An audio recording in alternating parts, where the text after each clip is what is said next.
Alright YouTube, so for today's daily vlog, we'll be doing a review of the Book of Boba Fett. So I'll start off by saying the Book of Boba Fett is the definition of average, maybe slightly above average, and I'll get into more reasons for that. So I was really excited for this series at the beginning. I can remember tuning in each week, which was definitely a good thing for me because I never really got into a series for a long time, and I found myself watching TV series, then falling out of it, then watching it, then falling out of it. But the Book of Boba Fett did keep me hooked in and definitely helped me watch other series, so I definitely give it credit for that, although that is a slightly separate story. But in the beginning I was really excited for this series because I really liked the team up of Boba Fett, the assassin girl whose name I forgot, and the two Gamorrean guards. I was impressed by how much they made me care about two random Gamorrean guards, so good for Book of Boba Fett in that regard.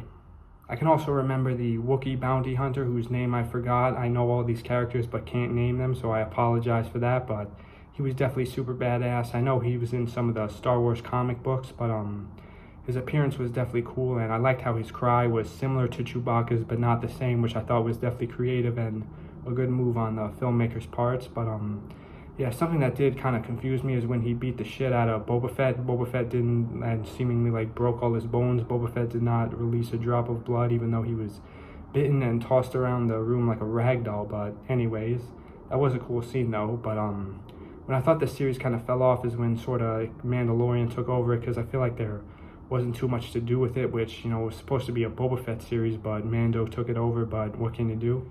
So one thing I definitely would have done differently with the series is have Daniel Logan, who played young Boba Fett in Attack of the Clones, have him return for Book of Boba Fett and be Boba Fett, because I've heard Boba Fett is only like 40, 41 in this series, and no, I forget his name, but the actor who played Jango Fett that plays Boba Fett is definitely a lot older than that, so I thought that could have been kind of a missed opportunity. But, you know, I wasn't really impressed by Boba Fett. He was kind of just weak and an old guy, but I don't know. The series was alright, but Boba Fett was far from a highlight of it. But overall, I'd give the series maybe a 7 out of 10, which is the first rating I've given a series so far. But I usually just give my opinions. I've rarely given a number rating, so yeah.